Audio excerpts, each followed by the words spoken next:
Hello friends, let us now learn some important points about the preparation of recombinant DNA, rDNA.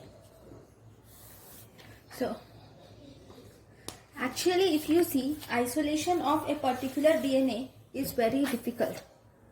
So, because if you see in the DNA, only small part of the DNA is coding. Majority of part of the DNA is not coding, and so the coding or the part which is functional is very small, so it is difficult to identify that small part of a DNA. So for the rDNA technology, we start mainly with the mRNA. Okay, so we will start the rDNA technology, we will mainly start with mRNA. So here you will take an mRNA. This is the mRNA from 5' to 3' end. Okay, and to this 3' end, because it is an mRNA, you will have a poly A tail added to this 3' end. Now you will take a oligo DT primer or a poly DT primer.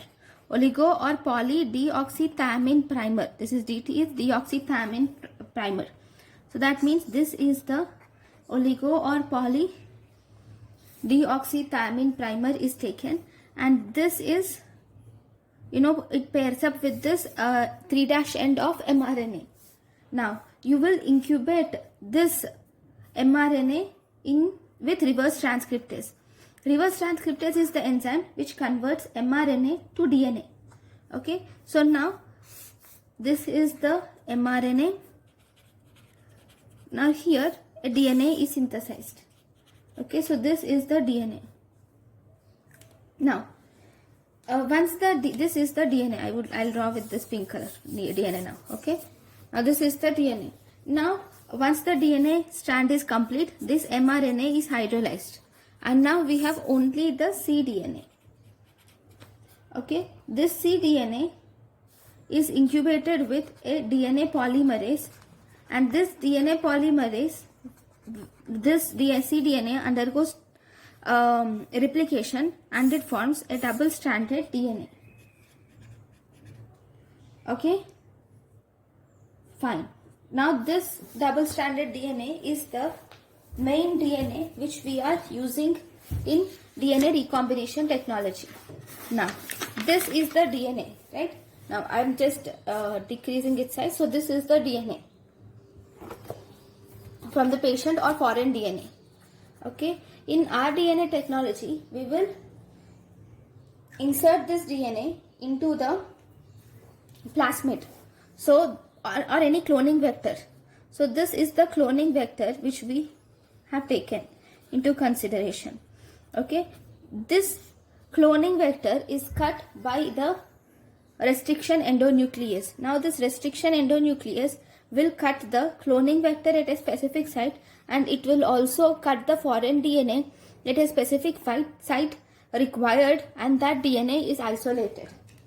Now from this foreign DNA, one specific DNA has been isolated, one specific fragment has been isolated. Similarly, in this cloning part also, a part has been lost. This restriction endonuclease will cut this. Because it is cut by the same restriction endonuclease, these two are complementary to each other, and because of that, they both will have same sticky ends. Instead of saying complementary, we should say that both these will have same sticky ends. Because both these will have same sticky ends, they will easily get fixed to each other. Okay, they first get annealed to each other, and then they are joined by DNA ligase. Now DNA ligase will join both the DNA strands with the help of the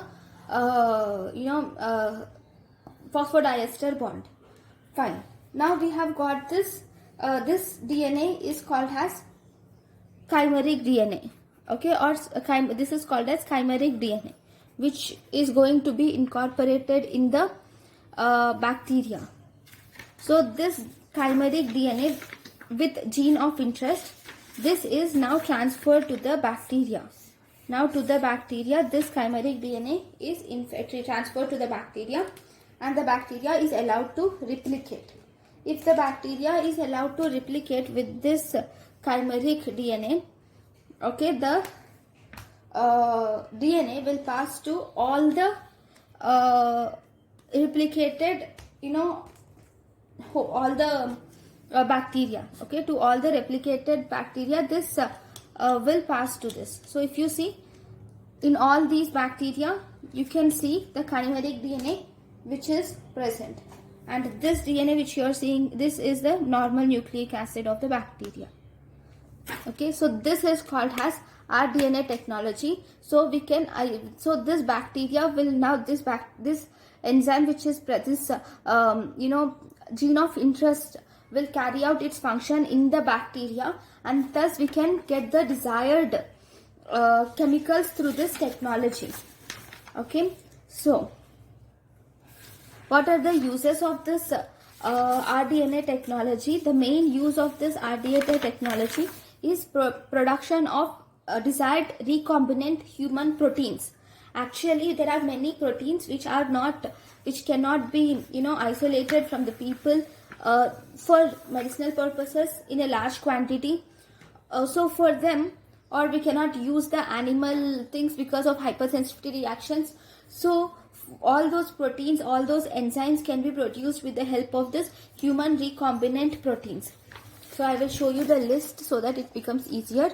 Okay, so this is the list of the proteins, okay, which can be produced by human rDNA technology. They are recombinant human insulin, recombinant human growth hormone and other human hormones, recombinant blood clotting factor 8 and other clotting factor 9, TP, the main tissue plasminogen activator, hyaluron are also produced by rDNA technology. Recombinant hepatitis B vaccine and HPV vaccine are also produced.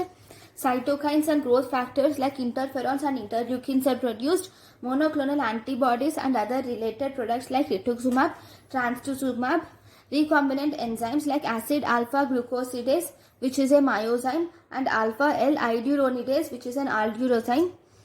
Then recombinant HIV proteins for HIV ELISA testing, herbicides and insecticide crops, and bone morphogenic proteins, albumin, fibrinolytic and thrombolytic agents. All these are produced by this human recombinant rDNA technology. Okay, so thank you guys for watching my lecture. Thank you.